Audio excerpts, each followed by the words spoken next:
성경 말씀은 베드로전서 3장 보겠습니다. 베드로전서 3장입니다. 아내된 자들아 이와 같이 자기 남편에게 순복하라. 이는 혹 도를 순종치 않는 자라도 말로 말미암지 않고 그 아내의 행위로 말미암아 구원을 얻게 하려 함이니 너희의 두려워하며 정결한 행위를 범이라. 너희 단장은 머리를 꾸미고 금을 차고 아름다운 옷을 입는 외모로 하지 말고 오직 마음에 숨은 사람을 온유하고 안정한 심령에 썩지 아니할 것으로 하라. 이는 하나님 앞에 값진 것이니라. 전에 하나님께 소망을 두었던 거룩한 부녀들도 이와 같이 자기 남편에게 순복함으로 자기를 단장하였나니 사라가 아브라함을 주라 칭하여 복종한 것 같이 너희가 선을 행하고 아무 두려운 일에도 놀라지 아니하므로 그의 딸이 되었느니라. 남편된 자들아 이와 같이 지식을 따라 너희 아내와 동거하고 저는 더 연약한 그릇이요 또 생명의 은혜를 유업으로 함께 받을 자로 알아 귀히 여기라. 이는 너희 기도가 막히지 아니하게 하려 함이라. 7절까지 읽었습니다. 그동안에 그 하나님의 부르심의 목적에 관해서 몇 가지 말씀을 드렸습니다. 첫 번째 항목에서 그리스도의 명성을 선전하게 하기 위해서 우리를 불렀다 하는 말씀을 드렸고, 그 안에 그 그리스도의 명성을 선전하기 위해서는 첫째로 우리 혼을 거스려서 싸우는 육체의 정욕을 제어해야 된다 하는 말씀을 드렸습니다. 이 혼을 거스려 이 말은 내가 주님을 위해서 살고자 원하는 그런 혼을 얘기합니다. 두 번째는 인간에 세운 제도를 주를 위해서 순복해야 된다 말씀드렸고, 세 번째는 하나님의 대리 권위에 순복해야 된다 하는 말씀드리고, 네 번째는 이러한 일에 대한 우리의 본이신 그리스도에 대해서 말씀을 드렸습니다.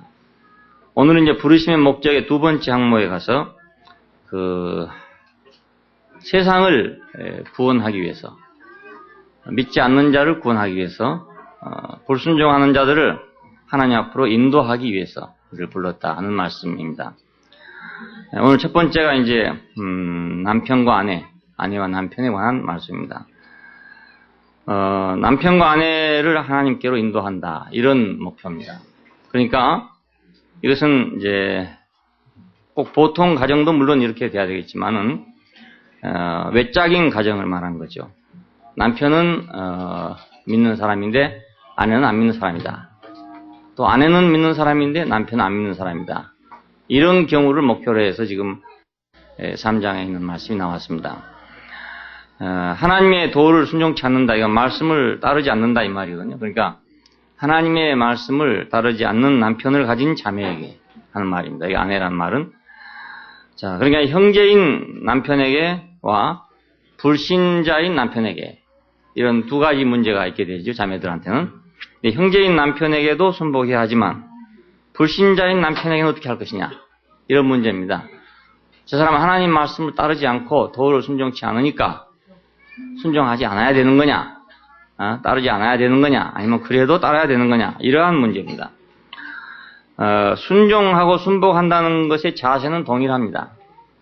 원리는 여기는 마찬가지, 대리 권위에서 우리가 보여진 것처럼 하나님의 권위에 우리가 복종하는 것은 현실적으로 그 좋은 사람에게 복종하는 것만이 아니고 좋지 않은 사람에게도 복종하는 것이다. 왜냐하면 자기 우위의 상관이니까 복종하는 것이다 하는 말씀을 드렸죠. 그러니까 이 원리가 같기 때문에 그 표면적인 행실이 아니라 그 근원이 같기 때문에 내가 순종하는 그런 자세에 있는 사람이냐 아니냐 하는 문제가 중요한 문제라 그 말입니다. 여기서도 마찬가지입니다. 형제인 남편이냐 아니면 불신자인 남편이냐 하는 문제는 아주 다른 문제지만 내가 따르고 순복하느냐 안 하느냐 하는 문제는 같은 문제라 그 말입니다. 왜냐하면 그게 또 대리 권위가 되기 때문에 원리는 동일한데 방법은 다를 수 있는 거죠. 가령 형제인 남편을 따르는 경우하고 하나님의 말씀을 따르지 않는 남편을 따르는 경우하고는 원리는 같지만 방법이 똑같을 수는 없지 않겠어요? 방법은 다를 수 있으니까. 왜냐 그러면 형제인 남편은 교회를 가자 그러겠죠. 예를 들면. 근데 그건 당연히 순종을 해야 되겠죠. 근데 형제가 아닌 남편은 주일날인데 뭐 요즘 설악산 좋으니까 가자 이런다 한다 이 말이에요. 아니면은 뭐 술집에 가자 한다든지 아니면 뭐 단란주점에 가자 한다든지 뭐 이런 게 생기겠어요. 이런 문제가. 뭐 디스코텍을 가자 하든지 뭐 이런 식으로 안 하겠냐 이겁니다. 그러니까 그럴 경우에 어떻게 할 것이냐? 그럴 경우에 그냥 따라가는 것이 순종하는 것이냐? 또 아니면 안 따라가는 것이 순종하기 참 어렵겠죠. 예, 어려운 문제 아니겠습니까? 이런 문제 때문에 이제 나온 말입니다. 이런 문제를 이제 어떻게 해라?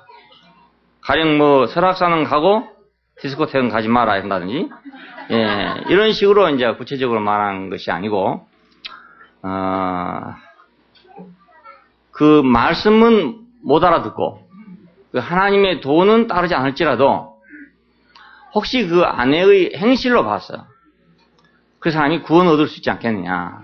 그러니까, 아내의 행실이 온전하게 되면, 올바르게 되면, 비록 그런 남편이라 하더라도, 그 아내의 행실을 보고, 하나님의 말씀을 듣게 되지 않겠느냐, 이런 뜻입니다.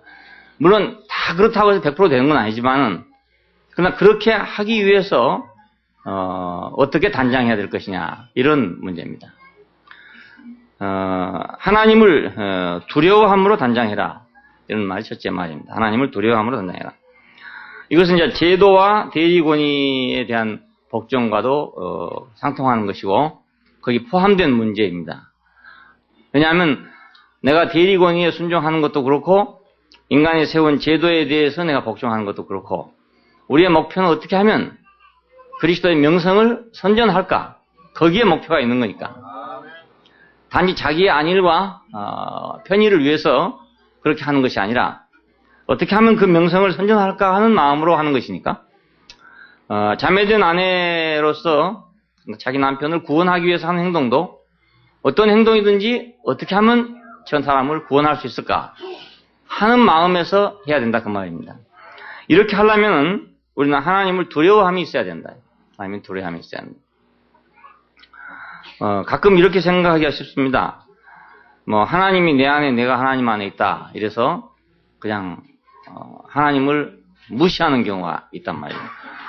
내 안에 있는데 뭐 이런 식으로 생각하는 사람들이 있을 수가 있어요. 근데 아무리 인격 안에서라 하더라도 비록 구약이 아니고 뭐 밖에서 내성병력을 치는 하나님이 아니고 내 인격이 되신 하나님이라 하더라도 본체와 형상은 다르단 말입니다. 예수님께서 자기 안에 하나님 계시니까 나와 아버지는 하나다. 나를 본 자는 아버지를 본 것이다. 이렇게 말씀하셨잖아요. 그럼에도 불구하고 겟세마네 동산에 가서 보면 아버지여 하실 수만 있으면 이때를 내게 면하게 하여 주옵소서. 그렇게 말하고 있다고요. 이거 이제 사람들한테 헷갈리는 거예요. 여기. 어떤 사람들은 아버지가 내 안에 내가 아버지 안에 있으니까 내가 하나님이다. 이렇게 되기가 쉽잖아요. 그러면은 뭐 아버지여 이때를 면하게 하여 주옵소서 할 필요가 없잖아요. 이게. 그런데 아버지여 이 잔을 옮길 수만 있으면 옮겨 주옵소서. 그러나 내 원대로 하지 마옵시고 아버지 원대로 하옵소서 그런단 말입니다. 이것이 하나님을 두려워한다는 말입니다. 하나님을 두려워한다. 아버지가 내 안에 내가 아버지 안에 있다는 말은 이건 인격 안에 있는 얘기고 아버지여 할 수 있으면 이 잔을 내게서 옮겨 주옵소서 하는 말은 창조자와 피조물의 문제입니다. 본체와 형상의 문제라고.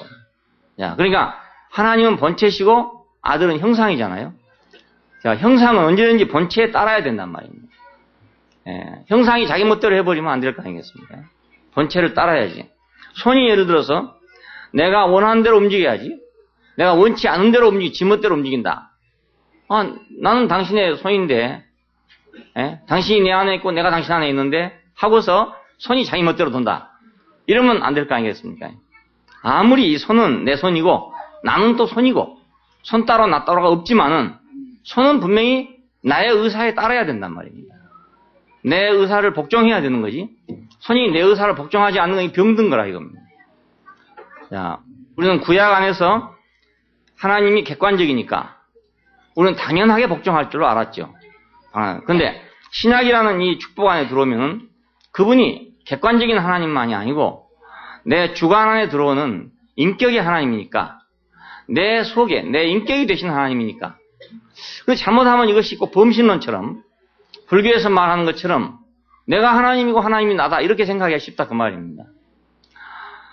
내가 아무리 그의 형상이라 하더라도 형상은 형상이고 본체는 본체이기 때문에, 자, 예수님에 대해서 말할 때 우리말 성경에서 그는 하나님의 본체시나 하나님과 동등됨을 취할 걸 여기지 아니하시고 이렇게 번역했어요. 근데 그 본체란 말 본체가 아니고 형체라는 말입니다. 그는 하나님의 형체시나, 그 말은 형상이라는 뜻이죠.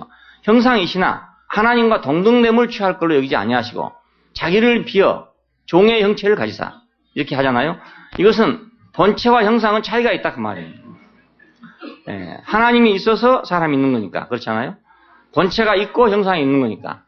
형상은 본체에 복종해야 되지, 형상이 본체하고 동등하다고 생각하면 안 된다 그겁니다. 삼위일체론도 잘못 들으면 동등 이렇게 되게 하시 참 쉬워요. 동등 되게 하시고요. 이 동등이라는 개념 때문에 여호와의 증인들은 동등하지 않다, 이런 또 교리를 개발했어요. 그래서 하나님은 제1등신이고 예수는 제2등신이다, 이렇게 자기들이 교리를 또 만들었어요. 이 동등하다는 개념 때문에. 유태인들도 예수님께서 나와 아버지는 하나다 그러니까 네가 사람이 돼가지고 어떻게 하나님과 동등됨으로 여기냐 이렇게 말했습니다. 그 하나라는 말과 동등이라는 말은 개념이 다른 말이었습니다. 하나라는 말은 본체와 형상이라는 뜻이고, 동등이라는 말은 같이 대등하다는 뜻입니다. 자, 그러니까 본체와 형상은 분리될 수 없지만 동등하다는 건 분리되는 거 아니겠습니까? 그렇죠? 본체와 형상은 분리될 수가 없는 하나예요. 근데 동등이라는 것은 분리되어 있는 둘이란 말입니다.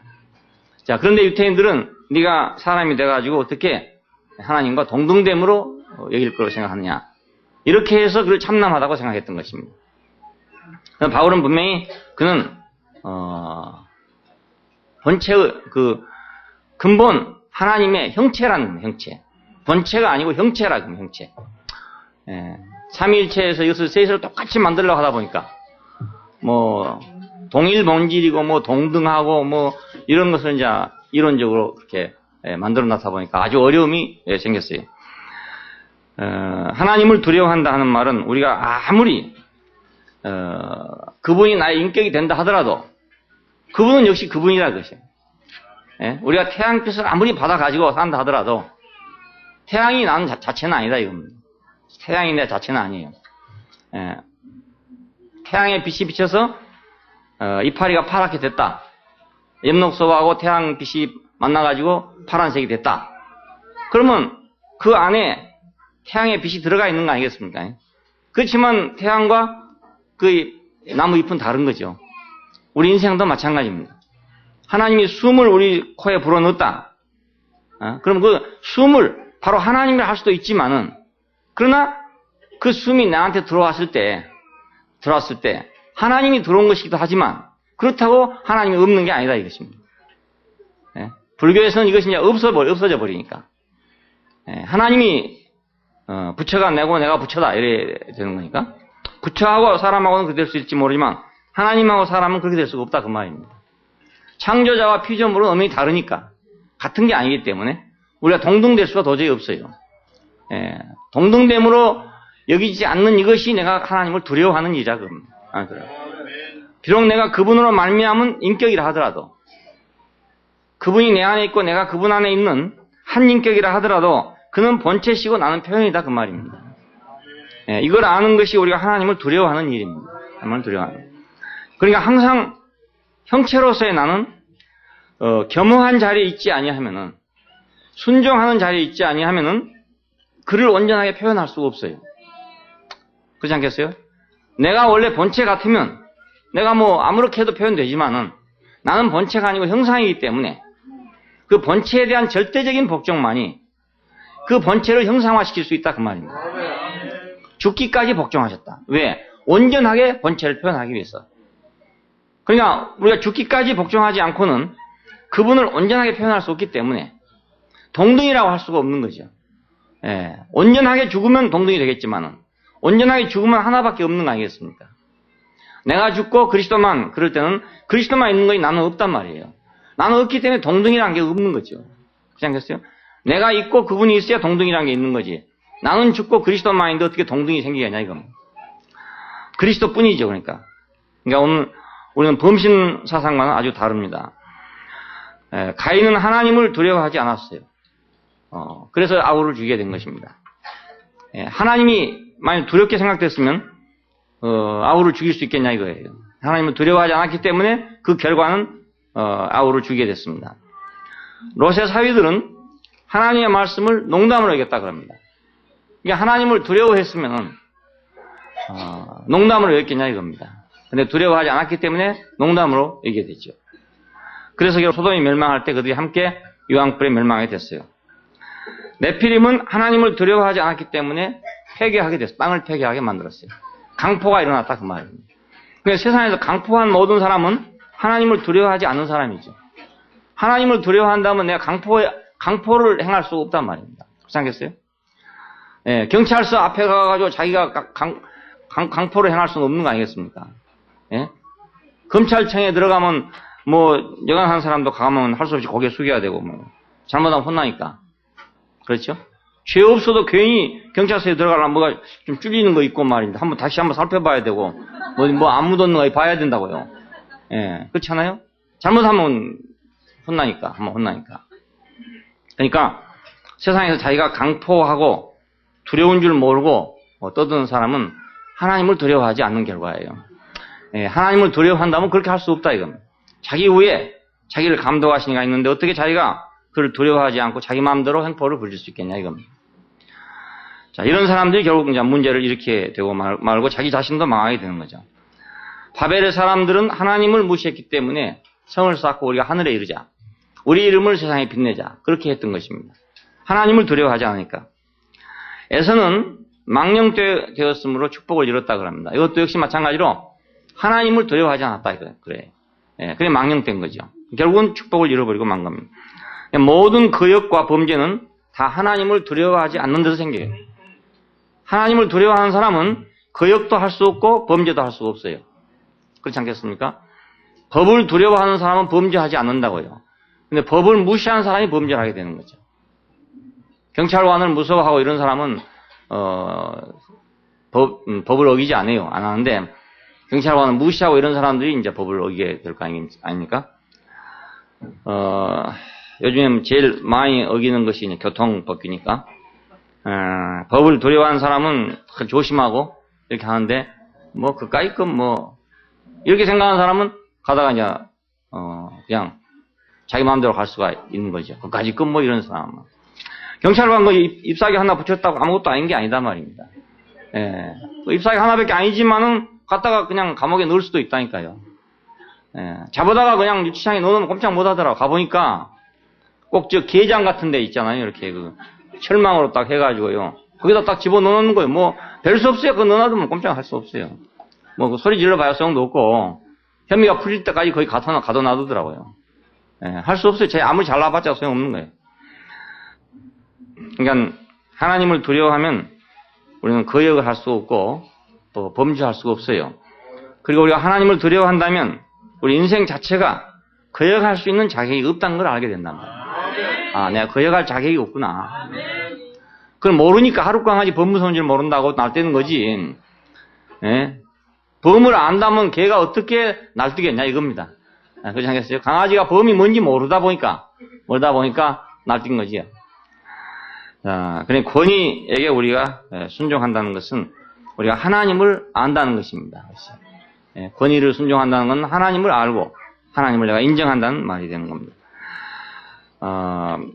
그냥 남편에게 순복하라.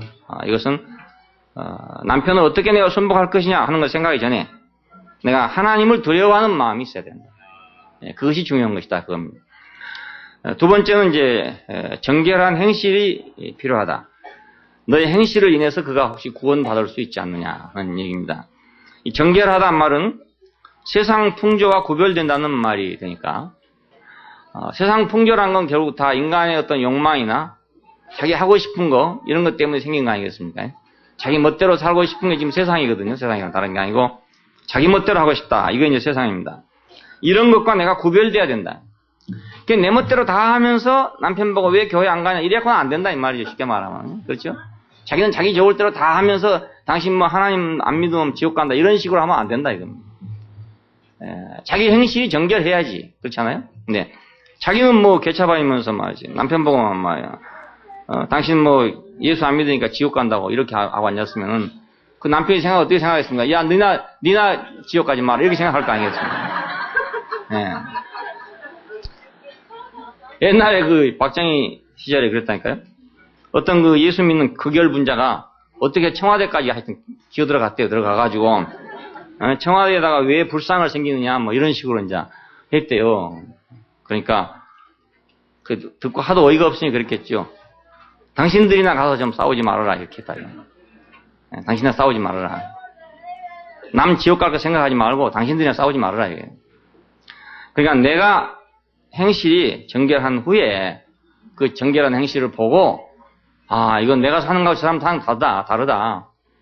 네? 내 아내가 사는 걸 보니까 저 사는 게 참 정결하고 아름답구나. 이렇게 생각이 되도록 해야 되지. 교리적으로 가서 뭐 예수를 믿으면 천당 가고 안 믿으면 지옥 간다는 이런 식으로 해서는 안 된다 그것입니다. 주님을 생각함으로 우리가 구별돼야 하겠죠. 그분이 어떻게 살았는가를 우리가 생각하면서 내가 세상의 것을 바라고 사는 사람이 아니고 내가 오직 주님만을 바라고 사는 사람이 돼야 되겠죠. 네, 그것이 정결한 생활 아니겠어요?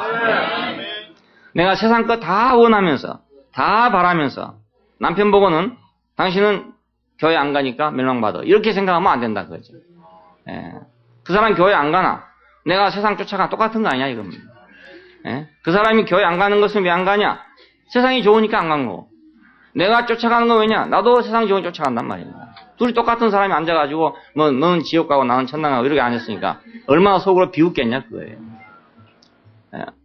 정말로 정결한 사람이 말 안 해도 야, 저 사람은 천당 가겠는데 나는 지옥 가겠구나 이렇게 생각이 돼야지.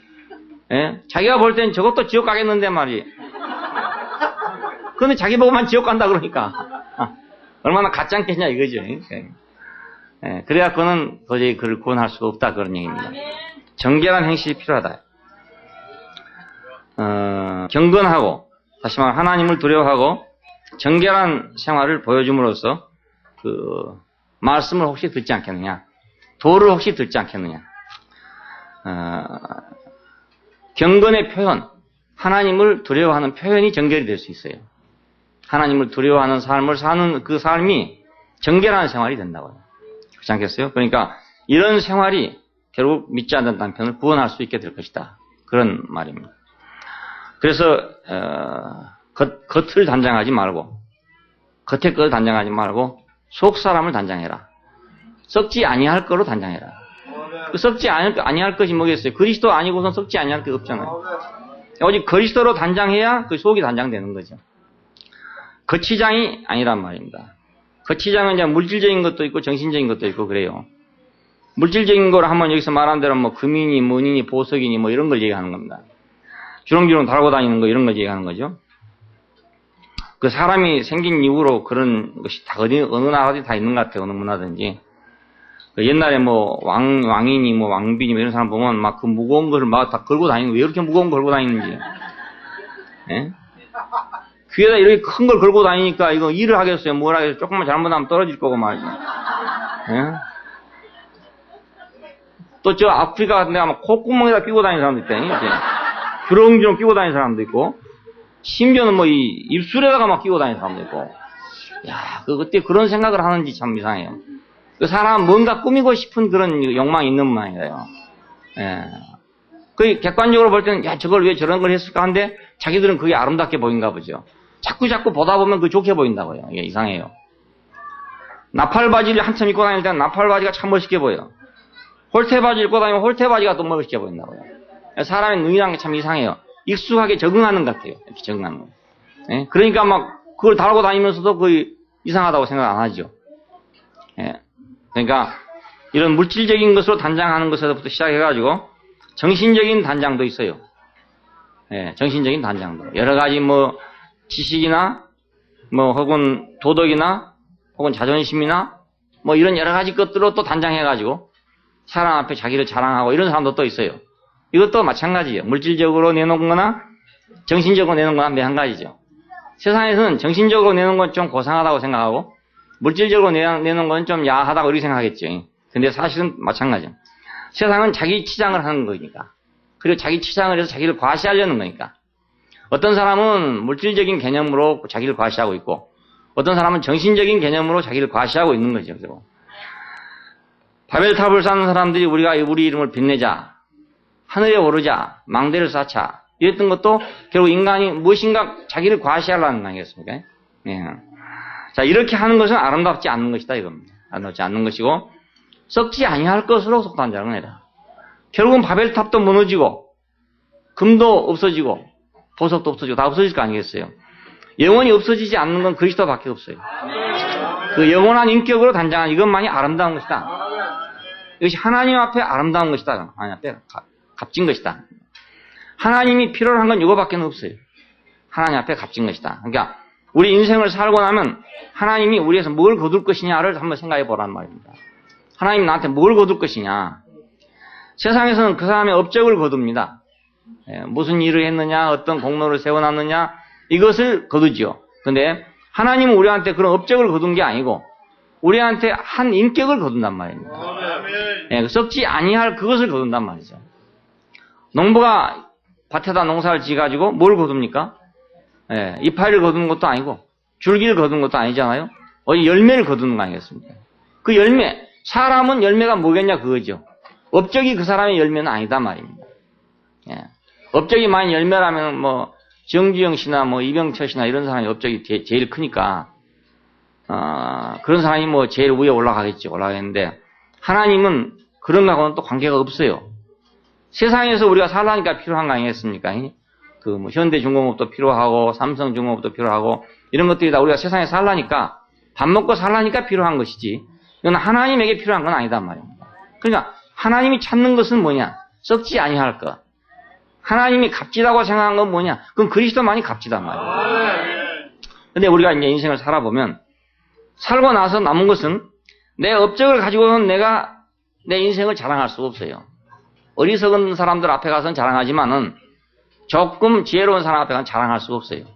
자랑할 수 있는 것이 있다면 그건 그리스도밖에는 자랑할 것이 없어요. 어디 가도 그리스도는 다 자랑을 할 수 있지만 다른 건 자랑할 수가 없어요. 우리나라에 뭐 기업이 아무리 큰다 해봤자 어디 뭐 일본 같은 데 가면은 뭐 조그만 것밖에 안 된다고 하니까 말이죠. 뭐 미쓰비시나 뭐 이런 것들이 우리나라 경제에 뭐 거의 다 한 회사가 말이에요. 우리나라 경제 전부를 다 합한 거나 마찬가지라고 하니까 얼마나 크겠습니까? 그러니까 거기 가서 뭐 명함이나 내겠어요. 쪽팔려가지고. 미국 가면 더 하겠죠. 더 하겠죠. 그러니까 우리가 세상의 것으로 우리 자신을 치장하고 과시해봤자 가면 어디 가면 또 부끄러움 당하고 어디 가면 또 부끄러움 당하고 그래요. 근데 그리스도를 자랑하는 것은 어디를 가도 부끄럽지 않아요. 어디를 가도 부끄럽지 않아. 그건 뭐 미쓰비시한테 가도 부끄럽지 않고 모토로라에 가도 부끄럽지 않고 어디 가도 부끄럽지 않아요. 그러니까 이걸로 치장을 하라 이겁니다. 그리스도로 치장을 해라. 이것이 하나님 앞에 아름다운 것이다. 하나님 앞에 값진 것이다. 가치가 있는 거다. 하나님이 이건 참 가치 있는 거다 하는 것이 뭐겠는가 하고 우리가 그걸 알고 세상을 산다면 우리 인생은 정말로 가치 있게 살 수가 있어요. 썩지 아니할 것으로 단장하고 사는 사람이 될 수 있어요. 근데 세상이 뭘 좋아하나, 세상이 뭘 보고 부러워하나 이걸 가지고 내가 세상을 살면 어느 날 가면 내가 부끄러운 사람이 되고 만단 말입니다. 그러니까 나는 세상을 살면서 참 하나님께 감사한 것은 어떻게 이렇게 썩지 아니할 것이 귀중하다는 걸 보여줘가지고 그 썩지 아니할 것을 가지고 살게 했는가. 그래서 어디를 가든지 이 썩지 아니할 것 때문에 자랑을 할 수 있는 사람이 됐단 말이에요. 어디 가도 그 부끄럽지 않는 거예요. 이것은. 어디 가도 어떤 환경에 가도 어떤 사람을 만나도. 그래서 야 시간이 갈수록 이건 더욱더 빛나고 시간이 갈수록 더 아름다워지는구나. 혹시 시간이 갈수록 점점 더 익잖아요. 더 여물어진단 말입니다. 인생도 당연히 그래야 될 거 아니겠냐. 시간이 갈수록 더 여물어져서 더 좋아져야 될 건데 우리가 세상에서 어느 업적을 찾다 보면은 업적은 커가고 사람은 피폐해 버렸다고요. 마지막에 가면 그 사람은 그냥 늙어가지고 아무 쓸모가 없는 거예요. 그러니까 가서 뭐 자랑할 게 뭐 있습니까? 아무것도 자랑할 게 없게 되죠. 노인들이 모여 앉으면 기껏해야 뭐 자기 자식 자랑한다든지 이런 것밖에 더 돼요. 그리고 과거 역사, 내가 과거에 뭐뭐 했노라고 이런 것밖에 하죠. 뭐 과거에 뭘 했으면 뭐 무슨 소용이 있겠어요. 지금 다 늙었는데 다 소용없잖아요. 그거 해봤자. 옛날에 뭐 내가 무슨 뭘 했고 뭐 칠국 재상을 했고 뭐 백날 해봐야 그 소용없는 일이다. 이거예요. 지금 자기가 뭐냐 이거 중요한 거야. 지금 내가 뭐냐.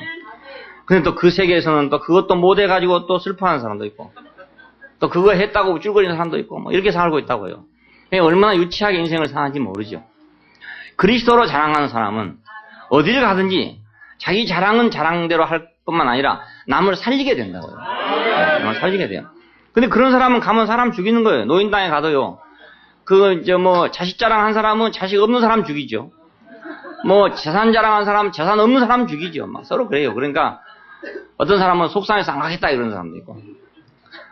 자기들끼리 자랑하다가 뒤로 보면 자기만 남겠죠. 뭐. 다 싫다고 가버리고 나오면 그렇지 않겠어요? 그러니까 이런 것들로 자랑해서는 안 되고 그리스도로 속 사람을 단장하는 것입니다. 하나님께 값진 것이다. 이건 값진 것이다. 그러니까 하나님이 가치를 쳐주는 거기다가 우리의 목표를 두면 우리 인생은 부족함이 하나도 없어져요. 하나도 없어지고 모자랄 게 아무것도 없는 거예요. 뭐 못 받은 것도 없고 내가 못 얻은 것도 없고 아무것도 부족한 것이 전혀 없어요. 그래서 하나님이 사람을 지을 때 그리스도를 목표로 해서 지었다는 것이 확실하게 증명이 돼요. 이래서 사람을 이렇게 지었구나. 속 사람을 우리가 온유하고 정숙한 것으로 단장한다. 온유하고 정숙한 것은 그리스도예요. 그리스도 외에는 참으로 온유하고 정숙할 수 없습니다. 사라의 예를 들어서 얘기했습니다. 사라는 아브라함을 주라 칭했다 이겁니다. 남편인데도 주라 칭했다.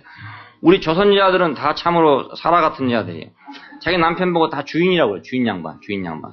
주인 양반이란 말이 주님이란 뜻이에요. 그것이 알고 보면. 주인 양반이란. 근데 요즘에는 주인 양반이 아니고 자기애가 되고 자기. 2인칭 자기. 2인칭 자기라다. 요즘 젊은 세대들은 그렇잖아요. 자기. 어쩌고 저쩌고 이래야 한다고. 근데 사라는 아브라함을 주라 칭했대요. 그러니까 우리 이조 여인들은 다 천당에 가겠어. 틀림없이. 사라의 후손들이니까. 근데 요즘 세상에서 뭐 남편 보고 뭐 주님 한 사람이 있겠어요.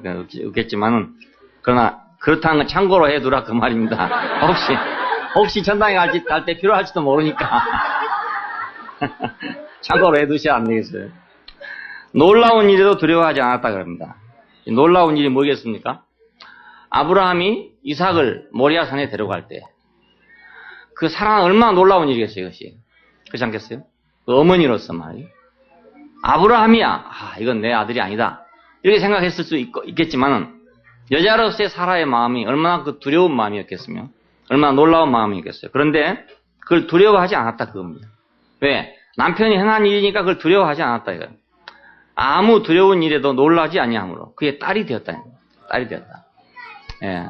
그러니까 사라의 예는 이제 신구약 전체를 통틀어서 가장 아름다운 아내의 한 표본입니다. 이렇게 표본이.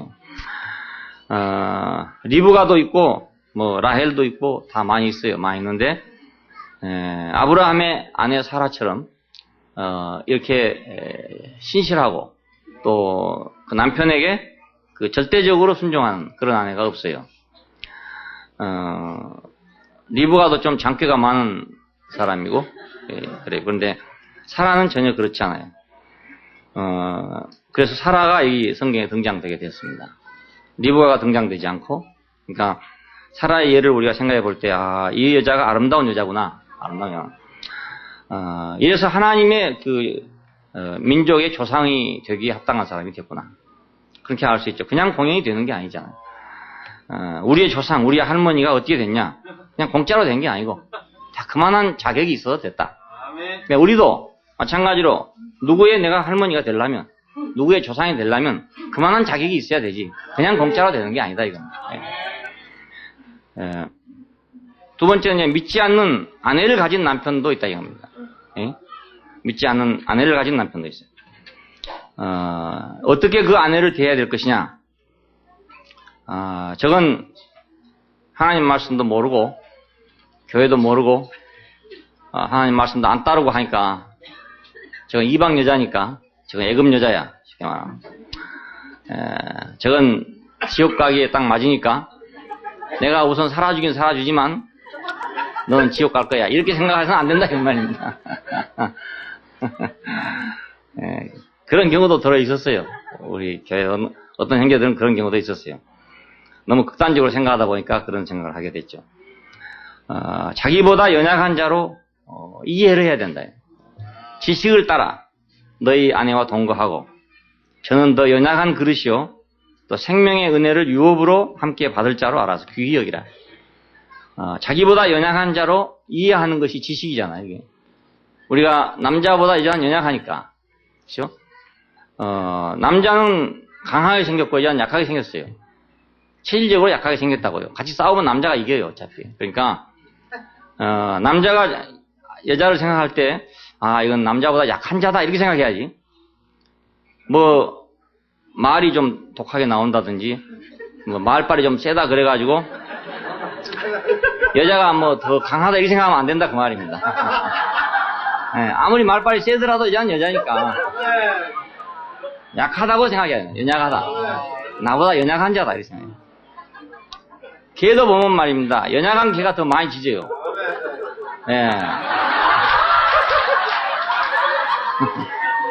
큰 개는 안 짖는다고요. 안 짖는다고요. 부르독거나 이런 놈은요. 자기 옆에 오기 전까지는 꼼짝도 안 하고 있어요. 쟤네 움직이도 안 하고 뭐 사람 오든지 마든지 관심이 없어요. 왜냐하면 자기가 자신이 있으니까.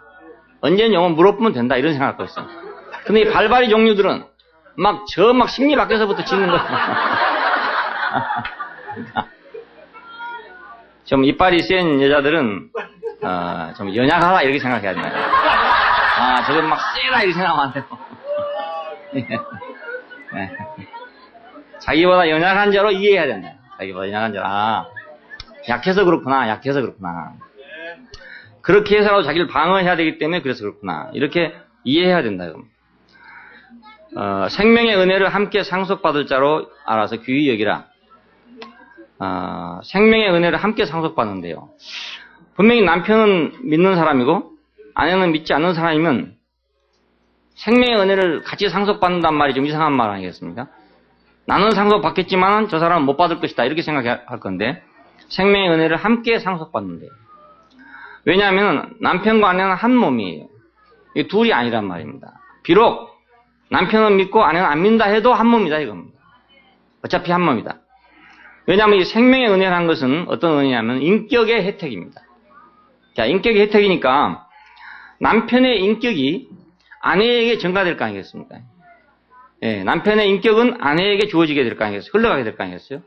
그러니까 이것이 유업이죠, 결국. 자, 내가 생명의 은혜를 가졌다면 그 은혜는 아내와 함께 내가 누리는 것이 된다고요. 아내를 빼놓고 내가 누릴 수가 없다 그 말입니다. 빼놓고 누릴 수 없어요. 그러니까 유업을 함께 가질 자지 나는 생명의 은혜가 있고 저 사람은 없으니까 저 사람은 지옥 가고 나는 천당 간다 이것이 아니란 말입니다. 생명의 은혜는 인격의 문제이기 때문에 인격의 문제니까 내가 만일 저 사람을 버리게 된다면 그렇죠? 한 사람을 버리게 되면 나는 인격의 결함이 생겨버린다고. 생명의 은혜는 인격이니까 그렇지 않겠어요? 내가 저거 지금 밥이나 해주지 지옥 갈 거다 이렇게 생각해보면 내 인격의 결함이 생겨버렸다 이것입니다.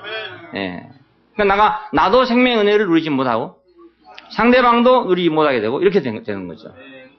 생명의 은혜를 함께 상속받을 자로 알아서 귀히 여기라. 그러니까 우리가 그리스도를 누린다는 것은 이렇게 뭐 중들처럼 예를 들어서 자기가 혼자 막 도를 통해 가지고 그 막 기쁨을 맛보고 희열을 맛보고 이런 것이 아니에요. 또 어느 수도원처럼 기도를 열심히 해가지고 어떤 막 성령의 은혜를 막 폭포같이 누리고 이런 게 아니다 이겁니다. 그리스도를 누리는 건 인격의 문제예요.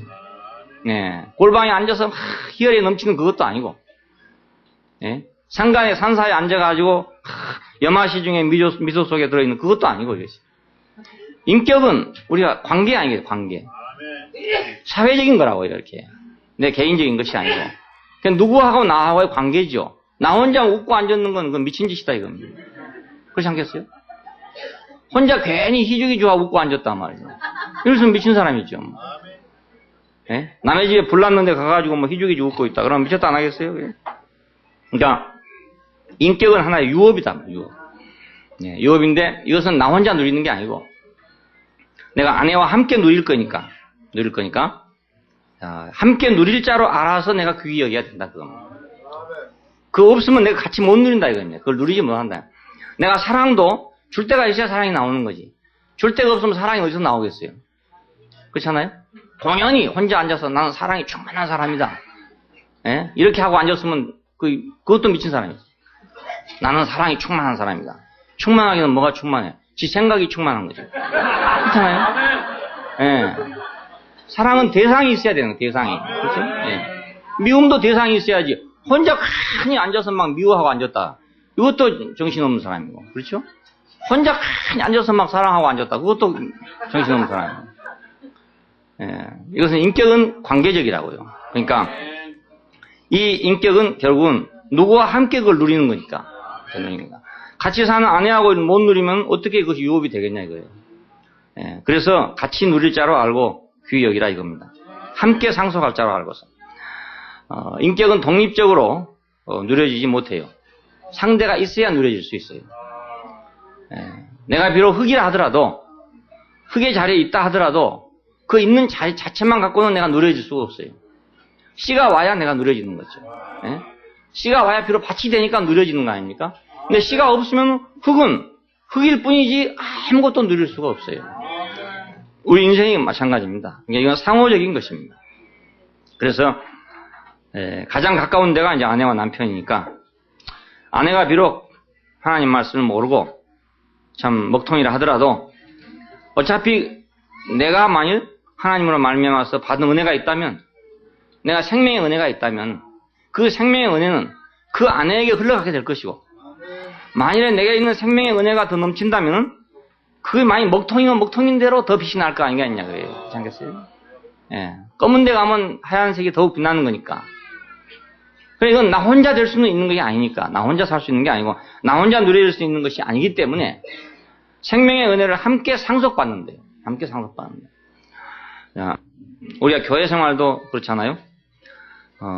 뭐 절에 가서 우리가 도를 통한다든지 그러면 자기 혼자 도를 통해 가지고 나가겠죠. 나가는데 우리는 자기 혼자 도 통해 갖고 나가고는 안 되고 형제와 더불어 거기서 뭐가 생산되고 거기서 어떤 인격이 누려지는 것이죠. 예, 그러니까 이게 교회 생활입니다. 어떤 사람들은 예수 믿고 하나님이 내 안에 있고 내가 하나님 안에 있는데 내가 교회를 뭐하러 가냐 이런 사람이 또 있다고 그러네요. 요즘에 우리 주변에 또 그런 사람들이 있다고 그래요. 그래가지고 이제 교회를 안 간대요. 모여가지고 그러니까 다 도사가 돼버린 거죠. 다 이제 자기가 다 도사가 돼버린 거예요. 예? 그리스도가 다 내 안에 있는데 내가 뭐 어디로 가냐 이래가지고 또 그런 또 사람들이 요즘에 생겼다고 그래요. 생겼는데 그렇게 되면 이제 자기 중되는 게 나아. 차라리 그렇게 하려면 산에 들어가서 산속에 들어가서 그냥 그렇게 사는 게 낫죠. 왜 교제한다고 찾아다니며 사람을 왜 찾아다니겠어요? 자기도 또 외로우니까 찾아다니겠지. 혼자는 안 되니까 찾아다니겠죠. 그렇지 않겠어요? 그러니까 함께 상속받을 자다. 생명의 은혜는 우리가 함께 누리는 것이다. 남편과 아내가 함께 누리는 것이다. 그래서 만일 그렇게 하지 않으면 기도가 막힌대요. 기도가 막히지 않게 하려 한다. 귀 여기가 있는 너희 기도가 막히지 않게 하려 합니다. 왜 그러냐면 내가 나 혼자 예를 들어서 아무리 생명의 은혜가 있다 하더라도 만일 그것이 나누어지지 못하고 그걸로 인해 사람을 살리지 못하면은 나는 뭐가 되냐? 나는 기도가 막혀버린다. 그겁니다. 기도가 막혀버린다. 자, 인격적인 결함 안에서는 합당한 기도가 불가능해요. 예, 요즘 종교인들은 이제 그런 거 상관없이 기도만 열심히 한다고 가르쳐 놓으니까 소나무 뿌리를 뽑아라, 무릎이 달아지도록 해라, 정성과 뭔가 이것만 막 계속 가르쳐 놓으니까 자기 인격의 결함이 생겼는지 안 생겼는지 그것까지도 아예 모르는 거예요. 완전히 화인 맞은 것처럼 모르고 예배당에 가서 혹은 기도원에 가서 그냥 척자고 기도만 하고 앉았는 거예요. 그러니까 기도하는 자리하고 자기 집에 돌아온 자리하고 완전히 다른 거예요. 예? 완전히 다른 거예요. 부엌에 있을 때하고 기도원에 있을 때하고 완전히 다른 거예요. 완전히. 왜냐하면 너무나 그런 쪽에만 막 강조를 해놨기 때문에 기도만 하면 된다 이런 생각을 하는 거예요. 아이들이 공부를 하는지 안 하는지도 모르고 가까이 가갖고 막 빌고 있는 거랑 똑같은 거죠. 예? 지금 내일 모레 지금 시험이잖아요. 내일 모레 시험인데, 가까이는 지금 돈벌이가 아주 잘 되고 있어요. 막, 전국에서 오니까, 특별히 부산 사람들은 많이 가고, 예. 부산 쪽을 보고 있잖아요. 그 가까이 부처가. 그래갖고, 부산 쪽 사람들 말을 잘 들어준대요. 그러니까 많이 오는 거예요. 예. 대구 사람들은 많이 가한장한지 모르겠는데, 그렇다고 그래요. 그러니까, 인격에 관계없이 기도만 하면 된다는 이 잘못된 생각을 전파해 놨기 때문에, 이런 걸 종교가 퍼뜨려 놨기 때문에, 어느 날 저렇게 웃지 못할 일이 생기게 됐어요. 가까이만 그럽니까? 예배당도 고3 수험생을 위한 특별 기도회 하고 막 크게 프랑카드 갖다 붙여놓고 해요. 예? 그래요. 그럼 뭐 감사한 것 막 쏟아질 거 아닙니까? 예? 합격해야 되니까. 잖아요? 합격시켜달라고 감사헌금 해야 되고, 소원 헌금 해야 되고, 또 합격하면 합격했다고 감사헌금 해야 되고, 그러니까 뭐 돈벌이 잘 되는 거죠. 예. 이런 식으로 해서 이건 모두 교회가 망했단 말입니다. 전부 다 망했어요. 인격의 결함 안에서는 합당한 기도가 불가능해요. 예. 열심히 한다고 되는 게 아니다 이겁니다. 뭐 열심히 부르짖고 뭐 정성을 다하면 된다 이 생각을 해서는 안 된다 그겁니다. 옛날 사람들이 그렇게 생각했어요. 정성만 하면 된다. 뭐 공든탑이 무너지랴 뭐 이런 사상이 우리 한국 사람한테 너무너무 많아요. 그러니까 뭐 자기는 어찌됐든지 간에 막 공만 들이면 된다는 생각을 갖고 있는 거예요. 아무리 공 들여도 소용이 없어요. 인격적인 결함 안에서는 합당한 기도가 불가능해요. 살리는 마음 안에서만 합당한 자리가 있어요. 내가 누구를 살리려고 하는 마음이 있을 때, 그때만 우리가 합당한 기도가 가능해요. 아브라함이 롯을 구원하기 위해서 그는 기도를 하고 있잖아요. 근데 그 기도를 우리가 들어보면은 하나님하고 이렇게 흥정을 하고 있다고요. 그 의인과 악인을 함께 멸하는 것이 합당하지 않지 않습니까? 하나님 그렇게 항의하는 거예요. 그러니까 하나님이 과연 그 말이 맞거든요. 그래서 그렇다.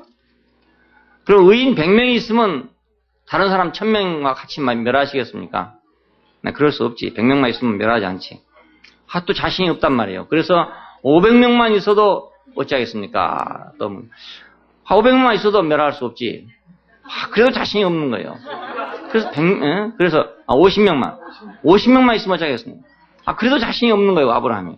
30명만 있으면 어쩌겠습니까? 20명만 있으면 어떻게 하겠습니까? 10명만 있으면 어떻게 했습니까? 뭐 이런 식으로 흥정을 하고 있어요. 아브라함은 초조했던 거죠, 마음이. 그 안에 롯이 포함됐는데 그 한꺼번에 다 멸하면 롯도 죽게 생겼단 말입니다. 그래서 단지 그 한 사람의 의인만 있다 하더라도 그 포함돼서 살았으면 하는 그 마음을 가지고 하나님 앞에 기도를 했어요. 그렇게 기도하니까 하나님이 그 말을 다 들어줬단 말이에요. 뭐 100명에서부터 시작해가 10명까지 내려올 때까지 다 그 말을 다 들어주지 않았어요. 살리기 원하는 마음 안에는 합당한 자리가 있단 말이에요. 예, 하나님이 인정하는 자리가 있어요.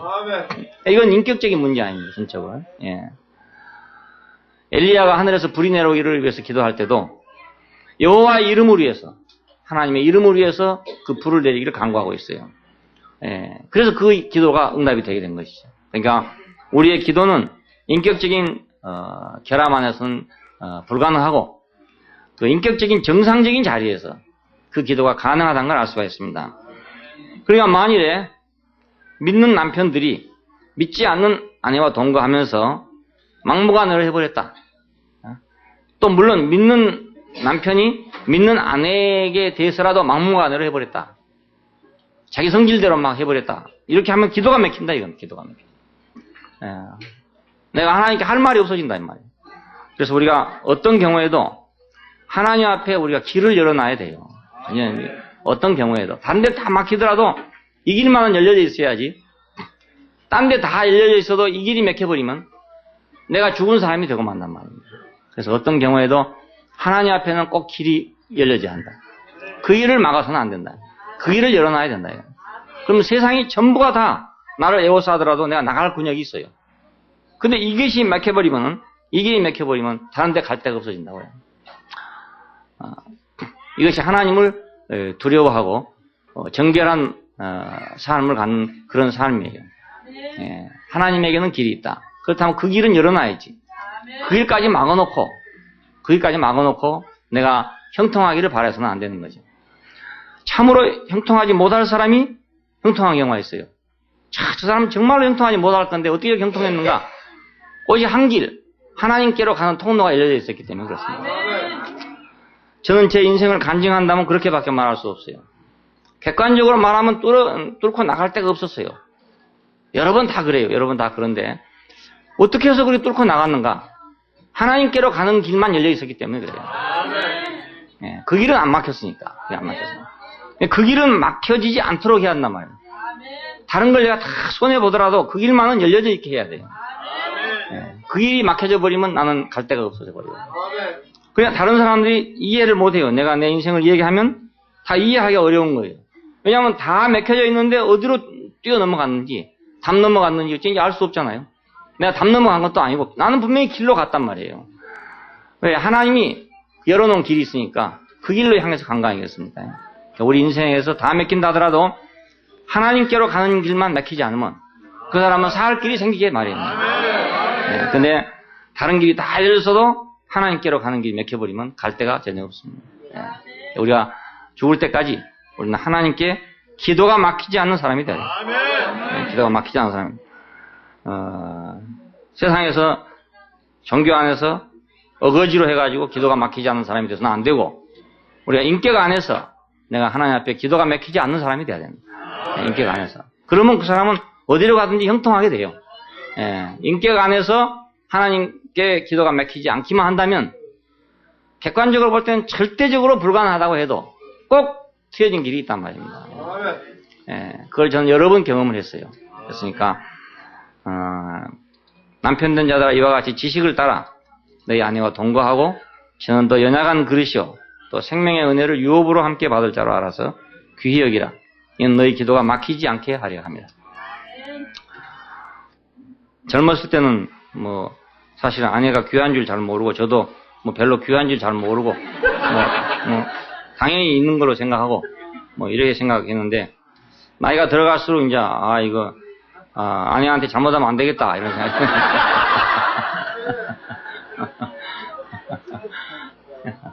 찬밥심이 안 되려면은 귀중하게 여겨야 되잖아요. 그래서 혹시 젊었을 때는 그걸 철모르고 그렇게 했을지라도 나이가 좀 들어가면은 다 주위에서 귀중히 여기고 자기와 함께 생명의 유업을 은혜를 유업으로 함께 받을 자로 알아서 귀중히 여겨야 해요. 귀중히. 우리나라 사람들이 보통 남존여비 사상이니까 남자들이 막 자기 마음대로 하다가 이제 늙어가지고 막 구박받는 사람들 많아요. 그쵸. 젊었을 때는 막 자기 힘으로 밀어붙여가지고 막 마음대로 하고 막 이렇게 하던 큰 소리 치면 다 되고 이랬는데 늙으면 큰 소리 쳐도 안 알아주거든요. 밥 안 해주면 굶어야지 뭐 별 수 있어요. 안 그렇습니까? 그러니까 귀중히 여기야지. 큰 소리 치면 안 돼요. 큰 소리 치면 안 돼요. 조심해야 됩니다. 우리 교회 일찍 오신 분들은 참 다행이에요. 늦게 오신 분들은 아예 그냥 자기 주제 파악 못하고 젊었을 때처럼 생각하고 소리 지르다가 밥도 제대로 못 먹더만. 우리는 생명의 은혜를 유업으로 받을 자로 알고 우리가 물론 피차가 다 존중하고 피차가 귀중히 여겨야 되겠죠. 여기는 믿는 사람을 중심으로 한 말이 아니고 외적인 가정을 중심으로 한 말입니다. 그러나 믿는 사람 가정도 역시 마찬가지로 그래야 될 것이 당연한 일입니다. 기도하십시다. 감사하신 아버지 하나님, 우리가 다 세상에 사는 동안에 주의 부르심을 받아서 당신의 아름다운 이름을 선전하게 하려고 우리를 귀한 직책 안으로 우리를 불러주신 걸 감사합니다. 이 직책을 우리에게 주신 것은 우리만 위해서가 아니라 세상을 위해서, 믿지 않는 자를 위해서, 불순종하는 자를 위해서 우리에게 이 귀중한 사명을 주셨습니다. 그러면 우리가 받은 바 이 은혜를 이제 우리만 아니라 우리가 세상에도 우리가 분배하게 되기를 원하고 도를 따르지 않는 사람에게도 우리가 어찌하든지 우리의 정결한 행실을 통해서라도 그들을 주 앞으로 인도할 수 있는 사람들이 되게 해주시기를 원합니다. 말로만 아니라 우리가 행실로도 그들을 주 앞으로 인도할 수 있는 사람들이 되게 되기를 원합니다. 주 예수님 이름으로 기도합니다. 아멘.